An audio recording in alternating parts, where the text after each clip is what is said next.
Welcome to today's webinar. We're going to be talking about the Form 1088 form, Comparable Income Analysis. Now, I know right away when you hear 1088, are you like, Mike, have you lost your brains here? Don't you mean a 1084? No, actually, it's a 1088 form. This form's been around since 1996, and it is used to evaluate the stability of an income of a business. And we're going to walk through why it's important today and why it's risky to miss that, even though that, I'll be honest with you, I've been underwriting for, over 30 years. And I don't think I ever saw 1088 until about my sixth or seventh year of underwriting. Even though I was looking at jumbos and large loans that had a lot of self-employed borrowers, I didn't even know what the 1088 was. So if you don't know, no big deal. We're going to explain to you what it is today, how it is required when you're looking at self-employed review, and we'll go from there. Okay, let's go ahead and get started here. So when we're doing self-employed income, one of the first things we got to understand is step one of the process is business analysis. It's not jump right to the personal analysis. In other words, yeah, that's great. Like on a Schedule C that a borrower shows they're making 100 grand on line 31 in the current year. And the prior year, they're making 90 or 50 grand or whatever. So you got a nice stable increase. But before you jump to that number the borrower's making, we got to make sure that the business is stable. We have to do a business analysis before we do a personal analysis. Now, why is that required? One thing that can fool you about businesses, now you won't see it on a Schedule C or F or anything like that, but on a 1065 partnership, 1120S corporation or corporation, the personal income can look steady when it's really not. Now, in this little chart I made here, let's say you got a business that's going along and it's bringing in about 120 grand a year. So it's a nice small business. Maybe you're a solo operator, which is where you're going to see this happen quite often, is solo operators or small companies. And they bring in about 120 grand. But after expenses and things like that, the owner will net about 80,000. Then the next year goes, and guess what? That business revenue dropped from 120 down to 80. But as a person, if you think about, natural human behavior, we don't want to cut our bills, right? We don't want to reduce our lifestyle unless it's absolutely necessary. A lot of times we wait until it's too late to make an adjustment. And the next thing you know, we're in bankruptcy or some dire financial straits. So, it looks like I'm making 80 grand this year. And then this year I'm also making 80 grand. But the problem is this orange number. And as you can see on the chart, blue represents personal income, orange represents business revenue. Now, how is it possible that a business is, making a lot of money and you're making 80, barely making 80 but paying you 80, and then not making 80 but paying you 80? Now, let's think about this in a personal standpoint. Have you ever seen somebody that has a profession that pays $70,000 a year, and yet they're buying a $400,000 home, or they're buying a $150,000 boat or a $100,000 car? Yeah, it's possible. How do you do that? You save the money up for many years as reserves. You borrow in credit. Right? So there's ways that you can keep your business come up. But guess what? With those two things, you're going to burn your reserves up in someday, and you're going to burn your credit up in someday. And that's exactly what the 1088 will give you a good idea of what's going on. So don't let the steady personal income fool you. You have to use the 1088 or something similar, but we're going to talk about the 1088 today, obviously, to make sure that that business is stable and consistent. Now, where do I get these guidelines from? Now, these particular ones are from Fannie Mae, but this general sentiment is across all the agencies: Fannie, Freddie, FHA, VA, USDA. And here's what you're supposed to do. The stability of the borrower's business needs to be, a borrower's income needs to be reviewed, but you also think about the location, nature of the borrower's business, demand for product and services being offered. Now, the key statement that you're thinking about is the financial strength of business and the ability for the business to continue generating and distributing sufficient income gives the ability of the borrower to make mortgage payments.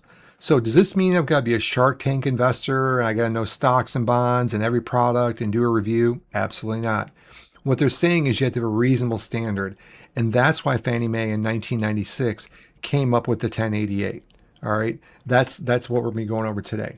Now, just because I want to show it to you real quick, so you can see the 1088, it's really hard to slide shot it because it's a very long form, but let me show it to you real quick, and then we'll walk through with the elements of it and how you can evaluate it and what you should be interpreting from it. Now here's an actual copy of the 1088 from Fannie Mae, and you can see it's done up in a few different sections. So this first section is about gross revenue, all right? And the way it's set up is whatever the most recent year you're evaluating should be on the left, or at least the center, and the oldest year to the right. Now I would use left if I was doing like a P&L, and then center would be the most recent filed tax year, and then prior, the prior tax year be here. Or just go like, current tax year, previous tax year. So whatever's filed. So like this is 2026 recording. So the filed tax year is 25. The previous year to that is 24. All right. Or I've got a 26 P&L, a 25, and a 24.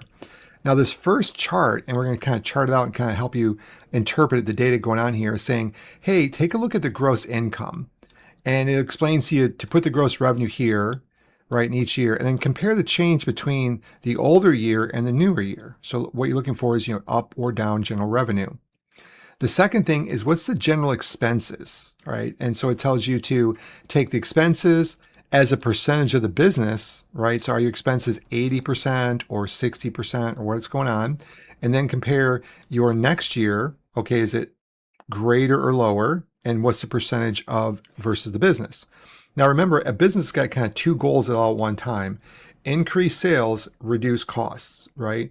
Now there's all kinds of games you got to play with that, or strategies, not really games would be the right word for that, which is you don't want to, sell a bunch of stuff and might not make any profit. You don't want to have bad, customer service to save $1. An example I always give is I've seen a lot of restaurants that make really good food, but they do not take care of their building. So they have a great takeout business, but they don't really have a good sit down business. Now I'm going to generalize a little bit here. I love Thai food and Chinese food. It's one of my favorite types of food. All the places I visit used to be dining restaurants. They have the typical, Chinese red kind of, leather seats and dragon stuff like that. Still nice buildings, but they just realized that why put the money in here? Nobody wants to sit and eat anymore. And they put it all in the takeout. So it's a much more affordable business. All right.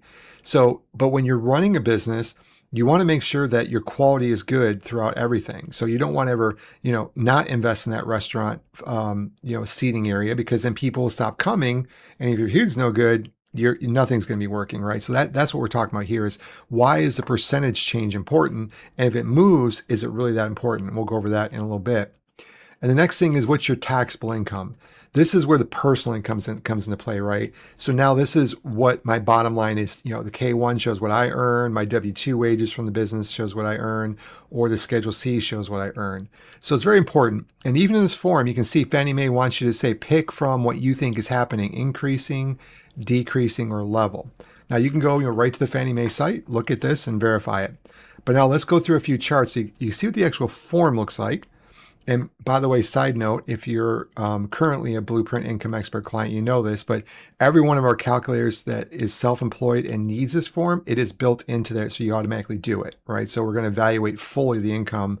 It's one of our promises to make sure we evaluate the income accurately, totally by guidelines, and fully documented, right? So you want to follow all the rules. All right, so this is the 1088 in case you haven't seen it. And I believe it's on this one too. Look at this, July 1996. Okay. So it's been around a while. I got in the business in 1994 after I left the military. So, this form has been around for quite a bit. It's been not really updated for a long time either. Okay. Let's go back to the presentation. Okay. So last thing. So this form is important if you think about it from a standpoint of why is it different if you own a business versus an employee? If I'm an employee, I'm not responsible for the business or the merchandise or the personnel. All I know is these companies generate revenue, put it in a pot, and one of their expenses is an employee like me.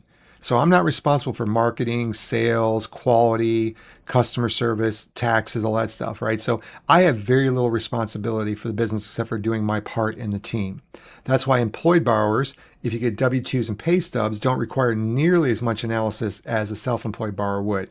You just got to make sure that the person is stable. You don't go, hey, this guy works at Ford. Let me look at his pay stubs. Okay, let me pull the 1120 forms from the Ford and see how their sales are. And no, we don't have to do that, right? But when you are the business, everything relies on you. The revenue coming in, all the things to run the business, the customer support, everything, right? And if you break down or you get over your skis a little bit, the business is going to fail. So as a self-employed borrower, that's why we always do business first and then personal income second that you generate from the business. Because if the business doesn't run well, your paycheck won't run well, and that's your fault because you're the owner. All right, let's go ahead and take a quick example and show you what we'd love to see in here, the personal income. Now, remember, I call it the perfect 1088. Now, remember, I just showed you the 1088 and had three sections on it: gross sales in blue, gross expenses in orange, and net profit or income to the owner or owners in green. So this would be great if like the current file tax year is up. Last year it's 200 now, it was 160, and before that it was like 60 grand. My expenses always remain about 70 to 60% of my revenue. That means I make 30 to 40%. Right? And you can kind of see these percentages look the same here. It would be nice if every business was this easy. This is the perfect 1088. You will see these, but okay, great. This is a good 1088. No problem. It shouldn't be a problem at all to approve this, on this part of it until you start evaluating the personal income. Now, a normal 1088, not quite as stable, but it doesn't mean anything's wrong. What you're always kind of looking for is the revenue, even if it's kind of growing or shrinking, is there a spread between, the revenue and the personal, and the expenses, which generate the personal income, that kind of thing. I'll be honest, these charts are probably a little off. I probably should shrink these greens down quite a bit, because what we're saying is, this revenue, this box here would represent the net profit. So it doesn't always have to be going up, up, up. Couple of reasons why that would make sense. Like maybe they reduced costs by letting somebody go that wasn't doing a good job, or they had 5 stores and they decided to get rid of one because one wasn't very profitable, and now they're going to make more money on less revenue. Lots of things like that. The one that you're really looking for is the red flag. And this red flag is revenues going down, expenses are catching up with revenue. Pretty soon, revenue expenses are down quite a bit, and you can see the borrower's income going down, down, down. Now, typically speaking, I say most underwriters go, well, that's an easy one. This is kind of why I evaluate. If my Schedule C or my 1120S, the borrower made 150 grand in the prior year, but the most recent year they make 50 grand, well, obviously it's going down. But if you look at the business, many times, not all, but many times, it's because the sales or expenses went down. Or sales stayed the same, expenses went way up, so less profit, or expenses staying the same and sales went way down, less profit, or both, right? So that's all the reason for. Now, that's really what you're looking for on those charts. So when you fill out like the forms in Blueprint Income Expert, or you're using your 1088, make sure this is the philosophy that you're following. Now, so positive signs: revenue increasing or stable, expenses as a percentage stay consistent with the gross income, revenue expenses get lower, but taxable income goes up. And again, this is where even you might see a reduction in the gross revenue and expenses. It might be, again, they close a store, they let an employee go, they stopped selling a product that was not profitable, right? So yeah, the revenue went down, but the expenses went down, but the revenue would go up to the personal owner, right? So that's not a red flag. Look at, is there profit margin in there? Is there room in their life in there? Now, warning signs.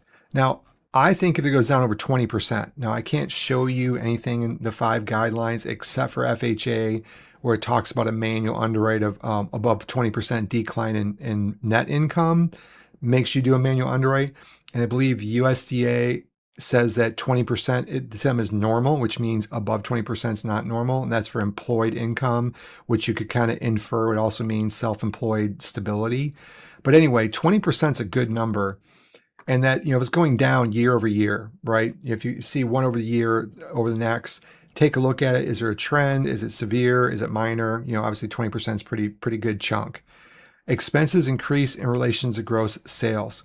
So even though the revenue might be the same, the expenses go way up. Now, if you think in your personal life, let's say you're cruising along and you've got $100,000 a year salary and your budget's good, and about 6 months into the year, you decide to go buy that brand new car and it has an $1,100 payment on it. Your income didn't change, but now your expenses went up $1,100, which might take all the wiggle room out of your budget. Maybe now you can't go out to eat very much. You can't save very much. You can't give to your local community very much. You can't go on vacation this year. That's what I mean about expenses kind of creeping up on revenue or income. That's a red flag. And then, of course, when revenue and profits decrease year after year, that's a problem. All right. Now, these signs need to be outlined and discussed as a company. I'm giving you guidelines. This is the way I train underwriters. But obviously, internally, you guys say, hey, what's the percentage that changes that we're concerned about? what about the percentage between expenses and revenue if it changes? Like, talk that out. That way your team is on the same page and your sales staff is not getting different answers from each different underwriter, because that is frustrating, right? The last thing you want is where, loan officers are shopping underwriters because they all use different numbers. They shouldn't be, right? Fair lending should say everybody does it the same way. You have the same tolerances, and then you write exceptions off of that. But if everybody's just making up their own rules, every underwriter has their own outline. That's not fair lending, right? That's a whole bunch of different opinions at one company, and that's not going to turn out well in an audit, especially a HMDA audit or something like that. All right. Now, when do you need a 1088? Pretty simple. Whenever you got to evaluate 2 or more years of a tax return. So if you only have 1 year, like with Fannie and Freddie, you get the 1 year exception when they have 5 years or more in business and the income is deemed to be stable. Then you don't need a 1088 because there's nothing to compare. But if you have 2 years, great.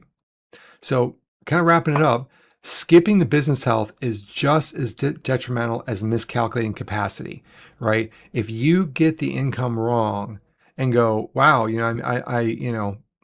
basically, how am I going to say this a little better? Decreased income 40% means debt ratio can change 60% tomorrow, right? In other words, I make a mistake in income, that's going to rapidly accelerate the DTI, which is going to, 2 years from now, it'll get to be like a 90 DTI. 3 years from now, it's 110 DTI. Next thing you know, they're calling up and saying, hey, I need a loan modification or that. Now, remember, as an underwriter, if you're not an underwriter or ops staff, you actually have a repurchase demand period. If they see that you have not really evaluated the income and business income the way the guidelines just laid out and just showed you, they could do a repurchase demand and say, hey, look, you should have seen that the gross sales were going down. Yeah, the borrower's income might have been level or increasing, but you didn't take into effect there was a 35% or 50% drop in sales or a 90% increase in expenses. And if the reason that borrower gives that they couldn't make the payment was their business failed, if there's some signs that you knew it at origination, that's going to be on the lender, right? It's like about 4 years for conforming and up to 7 years for government. I mean, the government will kind of track back on you for quite a while, which is a little ridiculous, but that's just what they do. So we do want to take this part seriously. If you haven't been doing it, I definitely recommend you put it into your income review portfolio. All right, that's been today's teaching. And my name is Mike with Blueprint. And if you don't use Blueprint Income Analysis or Income Expert, you can go to our website. I'll have it on the slides afterwards. You can just easily look us up. Thanks for joining this month's webinar, and I will see you on the next webinar. Have a great day.